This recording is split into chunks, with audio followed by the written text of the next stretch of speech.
in 1935.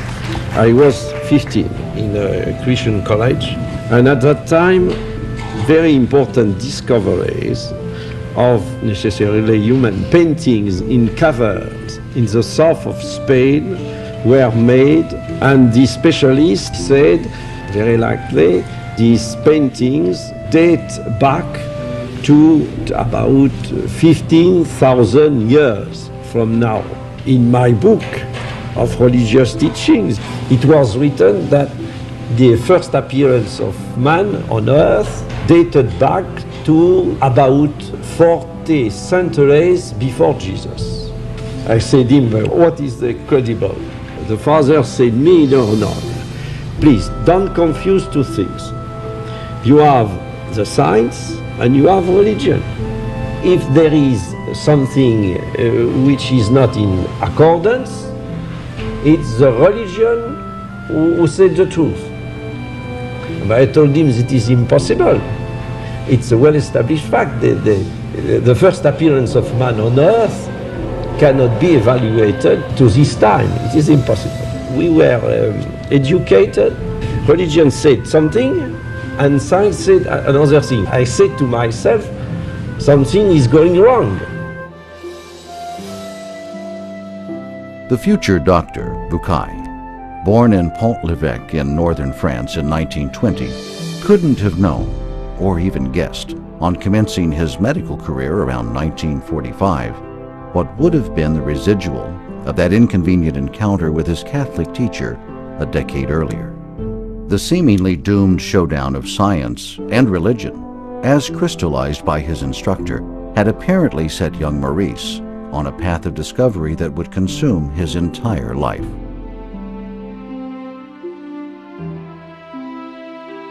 Bucaille had set out to examine the Holy Scriptures themselves in the light of modern scientific knowledge.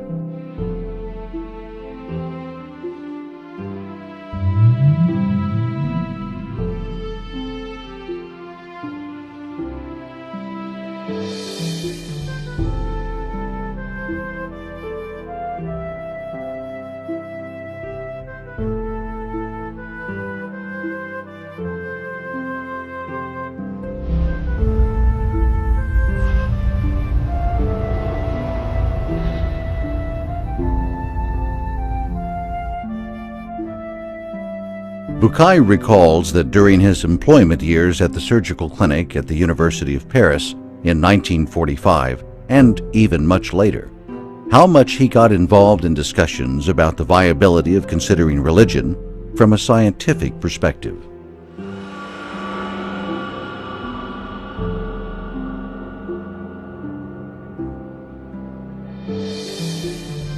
The outcome of his encounters were not altogether unexpected to Bucaille. He wrote, "The materialist atheist scientist is unable to find in Judeo-Christian writings any language that is even vaguely similar to his own.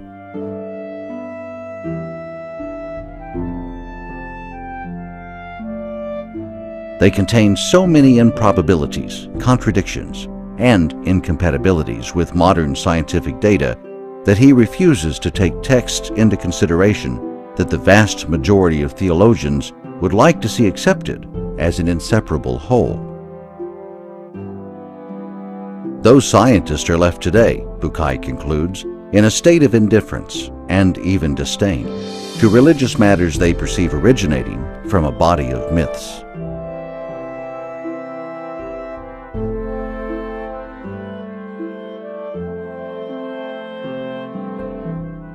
In the Gospel of Luke, for example, you have between Adam and Jesus 76 generations are mentioned. That is not possible.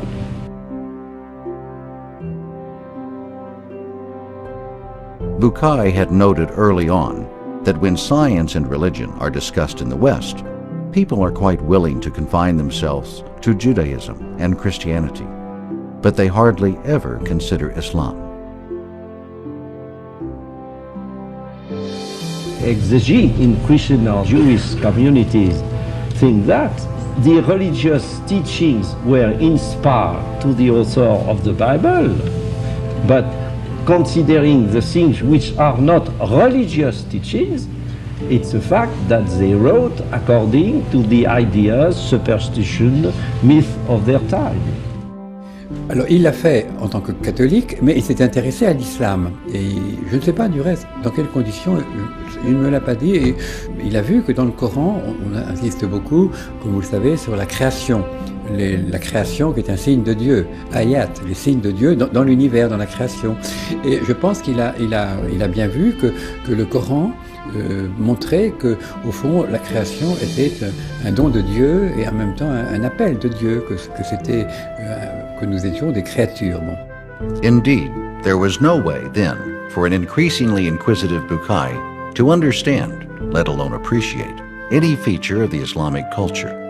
For what appeared to be a deeply rooted principle of misconception in his Western education about Islam had left on him a seemingly indelible impression for a long time.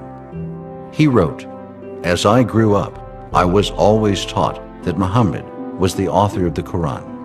I remember seeing French translations bearing this information. I was invariably told that the author of the Quran simply compiled, in a slightly different form, stories of sacred history taken from the Bible. The author was said to have added or removed certain passages while setting forth the principles and rules of the religion he himself had founded.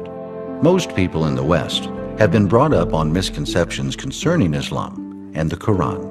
For a large part of my life, I myself was one such person." When I was at that time approximately in the 40s, received Muslim patients in Paris, and when I had the opportunity to speak with many of them concerning their religion. For me, originally, I thought that the Quran was the work of a man. Throughout a good deal of the 60s, Bucaille happened to be treating Muslim patients in Paris. As he observed, they often referred to their book, the Quran, in a language that was totally foreign to him. Bucaille had finally come to the conclusion that in order to correctly satisfy the requisites of textual analysis of the Holy Scriptures, an educational decision had to be taken, albeit a little late. I took the decision to learn Arabic in Paris. I was 50 exactly at that time. And so the freshman Bucaille of the autumn class of 1970 had enrolled to study Arabic in Paris's prestigious National Institute of Oriental Languages. The students are able to read the parts of the Quran which are not too much difficult, like most of the passages of Surah Al-Baqarah, for example, and at the same time, modern Arabic, like Al-Ayam min Taha Hussein, to compare the Arabic language of the Quran, Al-Fusha, with modern Arabic. That was an excellent thing for us to make a comparison and to feel that the language of the Quran was something without any comparison.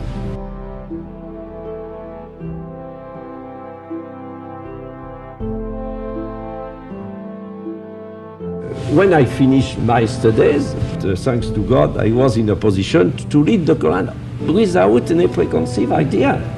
At the beginning, without at all a belief in the fact that the Quran might be the Word of God.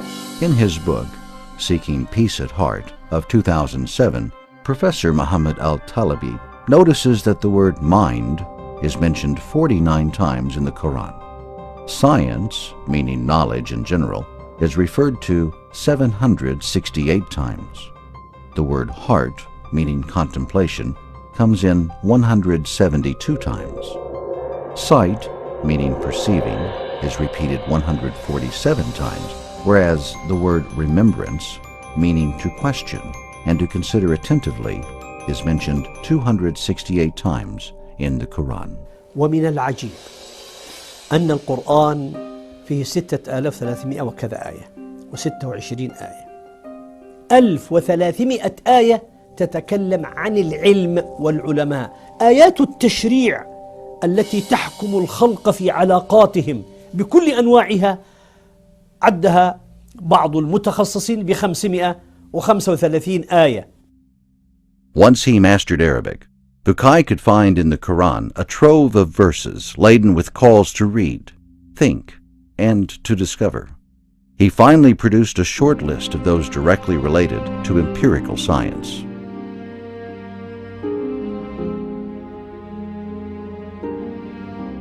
I took notice of a lot of verses. At the end, that was approximately between 150 and 200 verses, and gathered all these verses by discipline, by chapters, and I was extremely embarrassed. I said to myself, but it appears to me that it is impossible, considering what was the history of sciences, that a man who have written that almost 14 centuries ago. Seeking scientific precision in his search, Bucaille reflects on what could be a scientifically acceptable or unacceptable passage in a certain scripture. He says, "What I intend to consider here are the incontrovertible facts, even if science can only provide incomplete data, but they will nevertheless be sufficiently well established to be quoted without fear of error."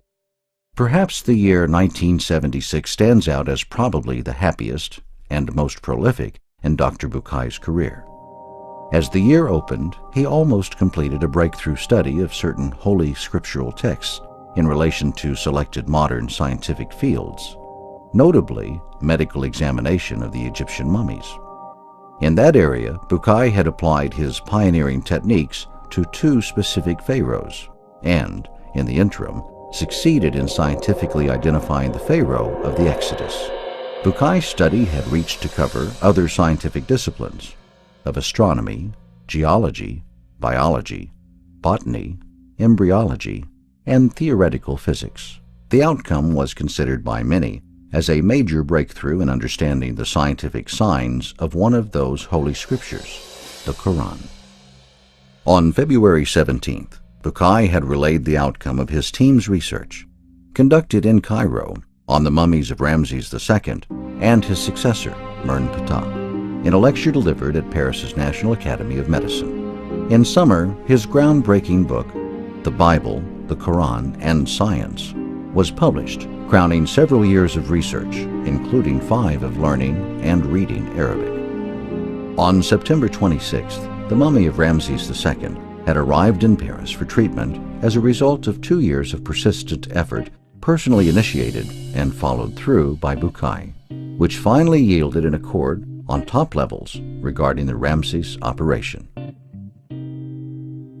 On November 9th, Bucaille had to head back once more to building number 16 at Rue Bonaparte. This is one of the oldest and most prestigious of science academies. One could clearly see the marks of the French Revolution on its facade. It is the French Academy of Medicine, which was founded in 1731.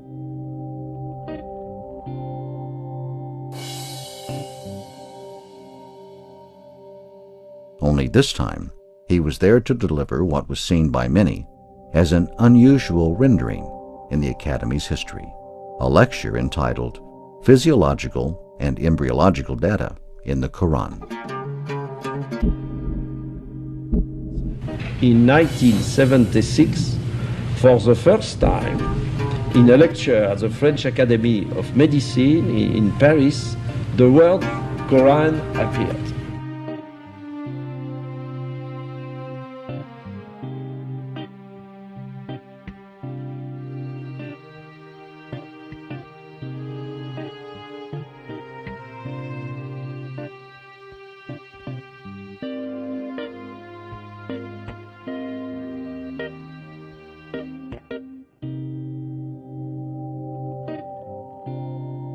At the very opening of his lecture, Bucaille makes a unique reference to a 14th-century-old book containing a body of data totally unknown at that age, that is today in total conformity with our present status of knowledge. He added, that in itself stirs difficult problems. Being a religious book adds up supplementary questions to those problems. By examining the Quran, Bucaille bluntly stated that the physiologist and the embryologist would be surprised to find references to data in these disciplines, as well as in many others, including the creation of the universe and the aquatic source of life. To provide a sound base for his conclusions, Bucaille went on to probe the authenticity of the Quranic text by examining the history and the method of the book's preservation. Immediate registration of the revelation, as it was read by Prophet Muhammad over a period of 23 years until the book had been collected in its present book form by the third Caliph Othman bin Affan in the 7th century. They were stupefied, and the question which was put was the following: what are you sure that the text of the Quran we have now is the text of the old times? I said them, go to our national library and you will be able to find all texts of the Quran of the 8th century of the Christian era, and you will be in a position to compare the text of that time and the text which is widespread now. This was not an objection, that was a question. This lecture has not have been forgotten. Certainly not. The lecture was just the beginning. The phenomenal success of his book, the Bible, the Quran, and science, had unleashed unforeseen currents that not even Bucaille could have ever seen coming. And it seemed that Maurice Bucaille was the first Western scholar to write and publish in that field of comparative studies. حسب علمي كان ذلك كذلك. حسب علمي والله أعلم. ناقشت موريس بوكاي في كتبه الثلاث، وأنا قمت بمراجعة كتاب أصل الإنسان ترجمة من الفرنسية إلى العربية ومن الإنجليزية للعربية. شرفت بهذا العمل، وهذا أعطاني فرصة لمعرفة فكر موريس بوكاي أكثر. To his surprise, the first French edition of his book had sold about 120,000 copies in the first 5 months. The book appeared in 1976, and now it is a bestseller in France. The 13th edition in French was in preparation, and I have received last year the Golden Book Award. The publisher said me that last year they printed in French 140,000 copies, not including the pocketbook editions to be sent to foreign countries. Unlike his early high expectations, Bucaille had to suffer, in spite of his repeated explanations, several injustices on 2 fronts, socially and from the Catholics. Il n'a pas été bien reçu, parfois par certains chrétiens et parfois par certains musulmans. Il en a souffert certainement, parce qu'on lui a fait des reproches, on lui a fait des critiques qui vraiment l'ont peiné. Et moi j'ai vu sa peine, et je trouve qu'on ne doit pas être injuste, et qu'il y a eu contre lui des critiques injustes. You do not think that it is a belief in Islam which would have been as the starting point of the thing. Not at all. It is through a scientific reasoning. I said the Quran cannot be the work of a man. هذا الكتاب أثار غضبا شديدا من طرف الكنيسة، وكان الأب لأنه يعرف كتاب بوكاي من الرهبان الذين بقوا على صلاتهم الودية مع موريس. دكتور بوكاي كان يحب الحوار بين العلم والدين. كان طبيب ورجل العلم، وكان مؤمن، وكان يعتقد بأن لابد من العلم والدين يمشوا معا. هذا فضل موريس بوكاي، وكون هذه الشهادة تأتي من رجل غربي مسيحي كاثوليكي لا علاقة له بالمنطقة العربية، وتأتي بهذه القوة وهذا الوضوح وبهذه الموضوعية، هذا الذي حمدناه له. It's a terrible thing when in your life, when you are almost 50, you have in your mind, you say, but maybe I am completely wrong about the Holy Scriptures, but it's terrible. Alors, I wanted absolutely to improve my knowledge concerning the Quran without any particular aim, not at all. وقعت قطيعة لا شك فيها بين موريس بوكاي ووسطه. Oui, certains chrétiens pensaient qu'il était musulman, qu'il défendait mieux l'islam que le christianisme. Et certains chrétiens ont cru, à tort à mon avis, qu'il avait écrit ce livre pour dire l'islam est vrai et le christianisme c'est faux. Ce n'était pas du tout son idée. Mais certains chrétiens lui ont reproché finalement de montrer trop bien les valeurs de l'islam, du Coran, en disant le Coran et la science s'appliquent très bien ensemble, tandis que la Bible et la science ne s'appliquent pas. My problem is very simple, to say the truth. In 1976, it didn't seem that the social pressure, subtle or explicit, that Bucaille has had to fall under could bend the determined scholar as he declared his major conclusion: Quran and science are intertwined. بوكاي انتصر على الكبر وانتصر على الضغط الاجتماعي. So, years later, while still basking in the phenomenal success of his first book, The Bible, the Quran, and Science, Bucaille's life plan has shown a major shift. He decided to dedicate all his time to scientific research in relation to the scriptures. In 1982, Bucaille quit the medical profession for good to walk in unexpected ground. On April 16, 1980, Dr. Bucaille was a night guest on Journal de la Nuit. The news show aired on Channel 1 of the French television. Introduced as the author of The Bible, the Quran, and Science, Bucaille was interviewed to comment on his contribution to the Islamic conference held in London's Albert Hall in solidarity with Afghanistan soon after the Communist Soviet invasion in December 24, 1979. Bucaille says, "Indeed, the Islamic world is now boasting a considerable power that cannot be ignored. It certainly plays a sizable role in the development of industry and trade worldwide. Of course, no one can underestimate the rising value of energy, of oil. As history tells us, in each era, some countries play a major role in our world. It seems now that the Islamic world is called upon to play such a role."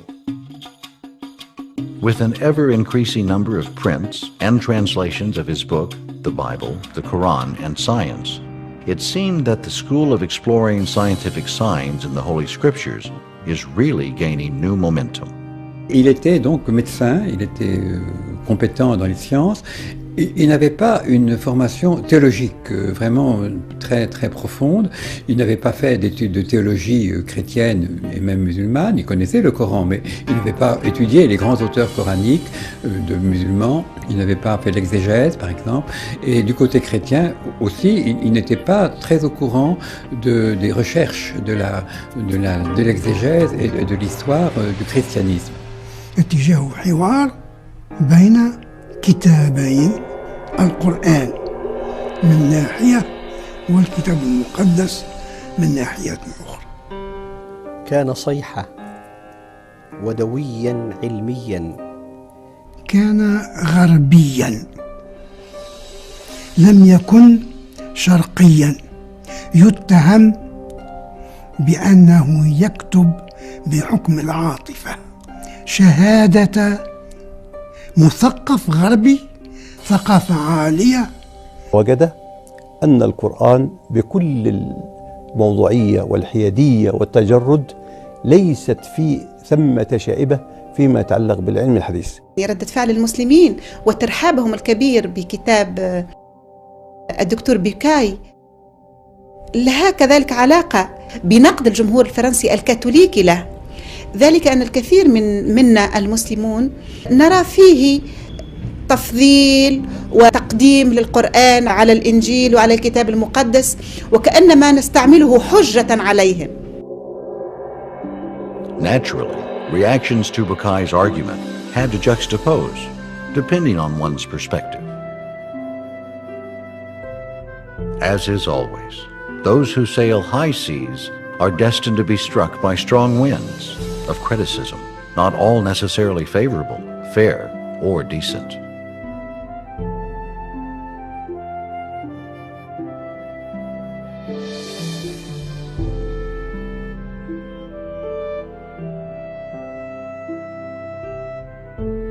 Je Je trouvais en lui beaucoup de volonté, de spiritualité, de fidélité, de dialogue, de volonté de paix, et je trouve que cela mérite le respect. C'est toujours la même chose, les gens qui avancent des idées ne sont pas toujours compris. As it happened, Bucaille's book had stirred an already heated debate between two old adversaries, the evolutionist and the creationist. One of the evolutionist arguments were trumpeted loud and clear in an article entitled Quran Science, Scientific Miracles from the 7th Century, published by Turkish physicist and philosopher Taner Edis. In an all-sarcastic tone, the writer defends his case against the apologetics who hunt for scientific miracles in the Quran. On top of the list, of course, comes Maurice Bucaille, who was introduced by Edis as a French surgeon popular in Islamic circles, as Western scientists acknowledging that the Quran did not contain a single statement that was assailable from a modern scientific point of view. Next to Bucaille on the creationist list is Professor Keith Moore, the Canadian apologetic scientist quoted by Edis as stating, "Statements referring to human reproduction and development are scattered throughout the Quran. It is only recently that the scientific meaning of some of these verses has been appreciated fully." Edis ends up judging Moore by this verdict. This embryological apologetic is very popular, and I doubt this statement has originated with Moore. Muhammad could not have known these facts about human development in the 7th century because most of them were not discovered until the 20th century. Muslims and others are justified in concluding that these facts could only have been revealed to Muhammad by the one who knows all about us, not only about how we developed, but how we live and function.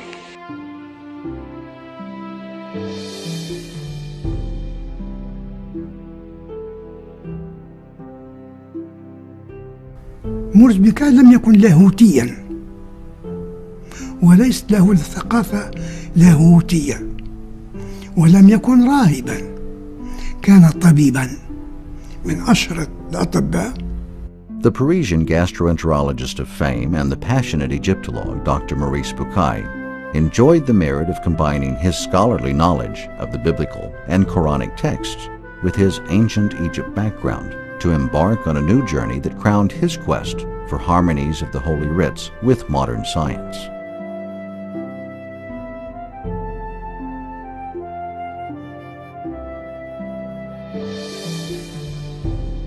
He wrote, "I had journeyed to Egypt during the second half of 1974 in search of various archaeological and medical data concerning certain pharaohs.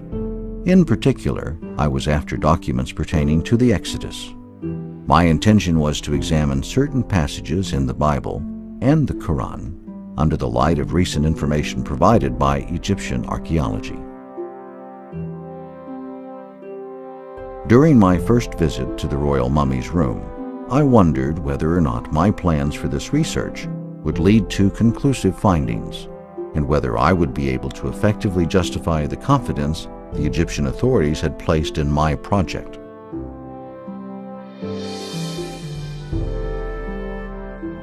My access to the Egyptian Museum in Cairo, where my studies were to be carried out, was due to President Sadat, who had given direct orders that I was to be allowed to perform any type of research, providing, of course, no damage was done to the mummies.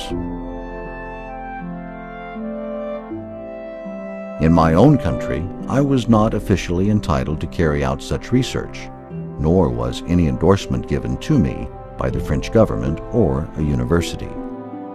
My presence at the museum, where I was very kindly granted every possible facility for research, was uniquely the result of personally contacting certain people.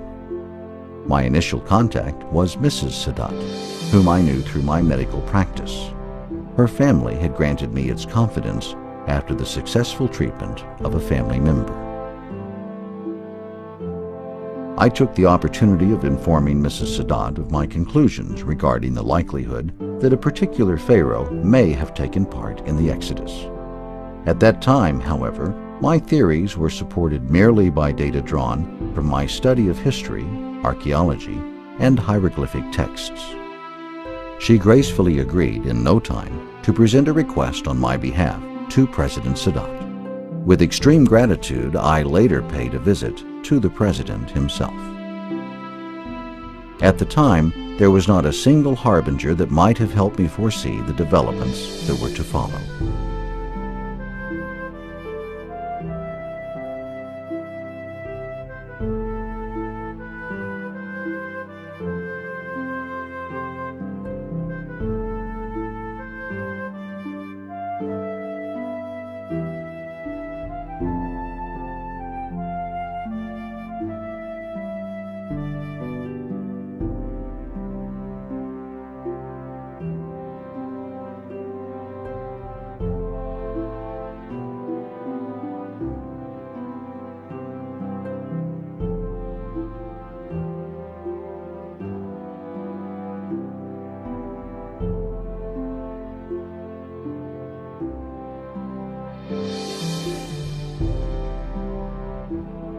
At first, I was, of course, fascinated by the outward appearance of both pharaohs when I entered the mummies room of the Egyptian Museum in Cairo in 1974. In that year, 3,212 years had elapsed since the death of Ramses II. The only parts of the body of Ramses II that were visible to visitors in 1974 were the head and the left hand, the rest being draped with coarse linen not unlike burlap. The mummy was laying supine in an open coffin, visible through the glass sides of a rectangular display case with a removable glass cover. How the mighty had fallen. The sight of the hand, a symbol of power and force, led me to imagine Ramses II as a young sovereign and warrior during the first 20 years of his rule.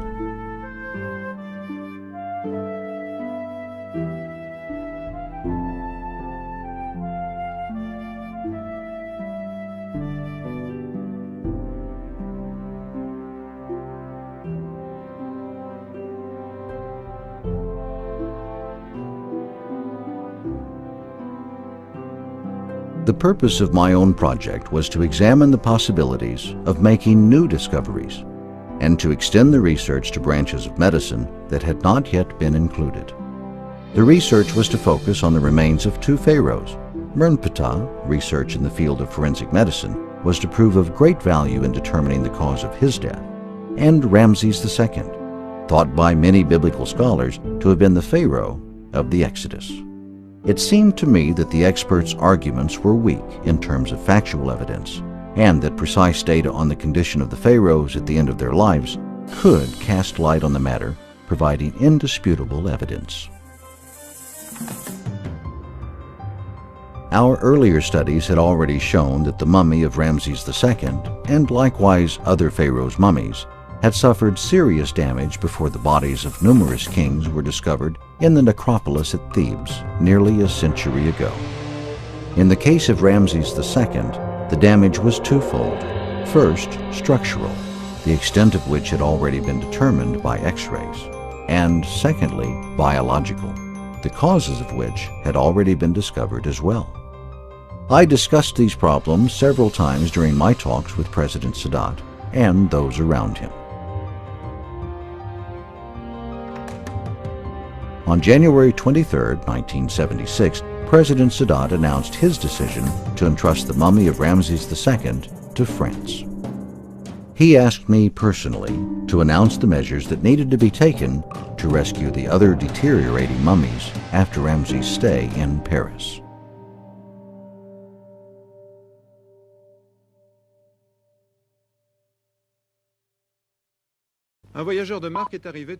The Pharaoh arrived at Le Bourget Airport on September 26, 1976, where he was received with full military honors. The case containing the mortal remains of the king was removed from the plane.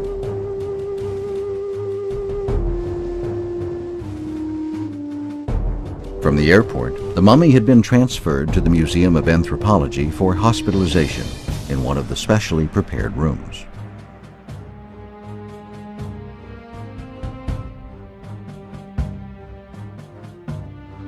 On June 29, 1977, Paris Match reported that the truck containing the packing case and its occupant was ordered to pass by one of his 2 Luxor obelisks at Place de la Concorde, so that the ancient monarch's soul could contemplate his glory inscribed on the stone in dithyrambic terms.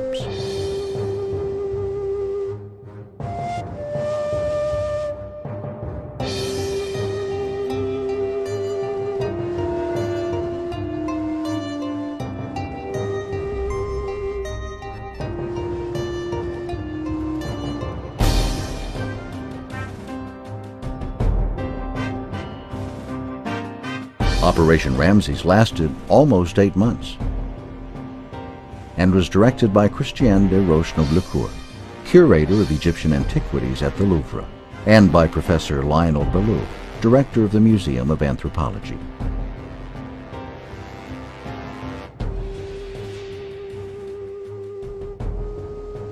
Eventually, the genuine French passion about Egyptology, as dubbed by a French newspaper, had inevitably sparked a clash of interest among the doctors and the curators. The first casualty was Bucaille, who had been totally denied the honor of participating in the rescue of Ramses' mummy. Only after the conclusions of his team's research were made public in 3 lectures given upon invitation from the Department of Egyptian Antiquities at the Louvre in autumn 1975, and the other 2 at the Institute of Human Paleontology in May 1976. By summer of 1976, Bucaille's book, The Bible, the Quran, and Science, was already setting a stir in motion in some Parisian circles. And as Dr. Bucaille had been deprived the honor of being at the reception of the mummy, he single-handedly initiated its treatment 2 years earlier. He was denied even attendance at the official farewell ceremony given to the celebrated Pharaoh Tuesday morning, the 10th of May, 1977, at Le Bourget Airport.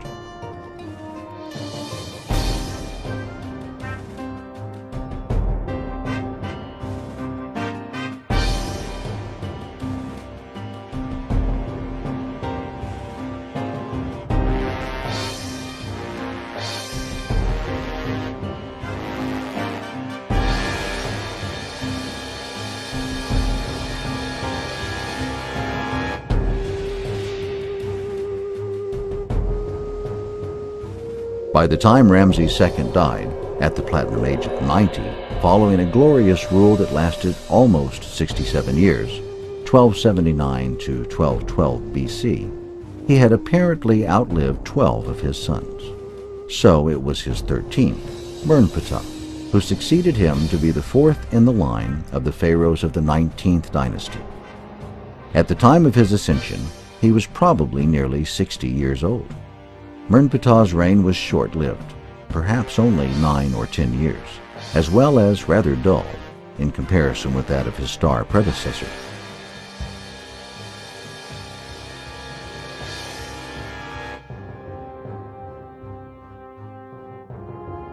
According to the Oxford History of Ancient Egypt, he ruled from 1213 until 1203 BC.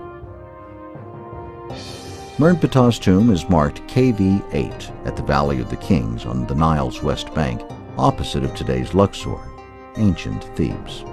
When his mummy was not found in his tomb by 19th century archaeologists, they concluded that his body had drowned and lost forever in the water walls of the Red Sea while pursuing the fleeing Israelites according to the Old Testament's Exodus.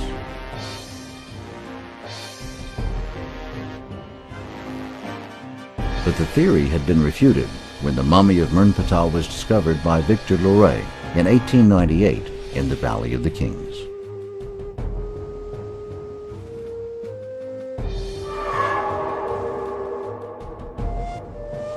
The study of both the Quranic and biblical narrations is specifically interesting here, mainly because the 2 narrations share a lot in common.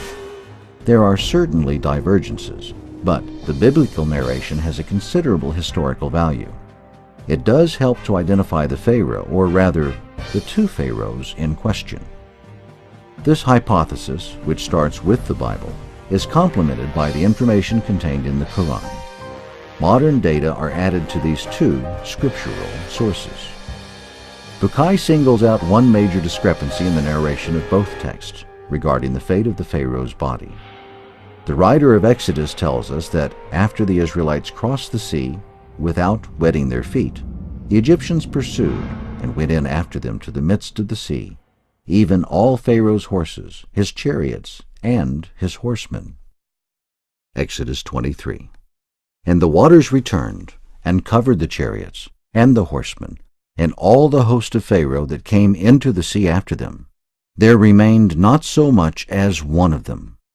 But the children of Israel walked upon dry land in the midst of the sea, and the waters were a wall unto them on their right hand and on their left. Exodus 28 through 29. So the Israelites escaped, and the Pharaoh perished. But his body was rescued and found, a very important detail not mentioned in the biblical narration. We read in the Quran, chapter 10, verses 90 to 92. Thus we caused the children of Israel to pass in safety through the divided sea. Then Pharaoh and his host followed them, in ruthless injustice and aggression, until, when the drowning waters overwhelmed him, he said, I believe that there is no God but the one in whom the children of Israel have believed. And I am now of those who are Muslims, in willing submission to God alone. It was said, Now you believe, while before you have truly disobeyed your Lord, and you were ever of those who sowed corruption? Rather today we shall deliver you, preserving you in your body only, so that you will become a sign for those who come after you, that God is exalted in his power, for indeed many of the people are heedless of our signs.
As a young man, Moses, after slaying an Egyptian, fled from the face of Pharaoh and dwelt in the land of Midian. Exodus 15. Bucaille points out an important detail mentioned in Exodus 23. And it came to pass in process of time that the king of Egypt died. Exodus identifies that king being the one who ordered the Hebrews, by forced labor, to build new cities. And they built for Pharaoh treasure cities of Pithom and Ramses. Exodus 11. Bucaille concludes that Exodus, with the returning 80-year-old Moses, could only have taken place during the reign of Ramses' successor. So, one Pharaoh died during Moses' stay at Midian, while the other perished pursuing the fleeing Israelites. Not a single Pharaoh for Moses then, but two: Ramses II, Pharaoh of the oppression, and Mernptah, Pharaoh of the Exodus. Having published the results of his examination of the mummies of both pharaohs, freely conducted in the Cairo Museum during 1974 and 1975, Dr. Bucaille had headed on the afternoon of February the 17th, 1976, to the French National Academy of Medicine to present a paper entitled Application of Medical Methods to the Examination of Pharaonic Mummies, in which he introduced the conclusions reached by his Egyptian Franco team. In his book of 1987, Mummies of the Pharaohs, Modern Medical Investigations, Bucaille dissects in detail these conclusions. He says, "It was apparent to my colleague Michel Durgon and me that mummification had been carried out with perfect success on the body. Visual examination of it was not enough. However, what we needed was material proof. This we obtained by microscopic analysis of a tiny fragment of the mummy. It was examined under the microscope by Professors Jacques Mignot and Michel Durgon. They were thus able to show the perfect preservation of the smallest anatomical details visible, the transversal striations of the fibrilla, as we have already seen on other mummies. For it to have retained these microscopic features to this day, the body must have been embalmed while in good condition. Otherwise, decay and putrefaction would have set in." Bucaille continued, "The lacuna in the right part of the thorax may well have been the result of an injury sustained during the subject's lifetime. The cranial lacuna is of great forensic importance. Its presence may suggest a craniocerebral lesion received during the subject's lifetime, a fracture with a penetrating wound seriously injuring the brain. In all likelihood, this lesion caused a very rapid death." After grueling research, the final conclusion was reached in Bucaille's words. This would have brought on death very quickly, and the body had been submerged before or after the pharaoh was killed. Whatever the case, he does not appear to have stayed in the water for long. "I have searched for a contradiction of any kind between our medical observations and the narrations of the Exodus contained in the book of Exodus in the Bible and the Quran. But I can find no argument to oppose the theory I hereby maintain. Given the present state of our knowledge, the only valid hypothesis that can be advanced is that Merenptah, Ramses II's successor, met a tragic end during the Exodus." This has been formally proved by medical examination and fits perfectly with the passage in the Quran on the rapid retrieval of the body.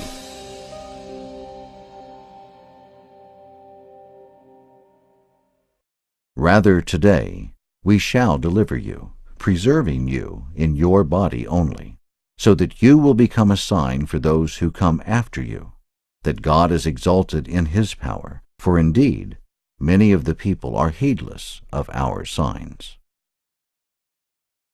Here is a material presence of the mummified body of the man who knew Moses, resisted his pleas, pursued him as he took flight, and lost his life in the process. His earthly remains were saved by the will of God from destruction to become a sign to posterity, as it is written in the Quran. Bucaille wraps up his argument with a piece of advice for those who seek, in modern data, a proof of the veracity of the Holy Scriptures. He asserts, "They will find a magnificent illustration of the verses of the Quran when they see the retrieved body of the Exodus Pharaoh by simply visiting the Royal Mummy's Room in the Egyptian Museum in Cairo."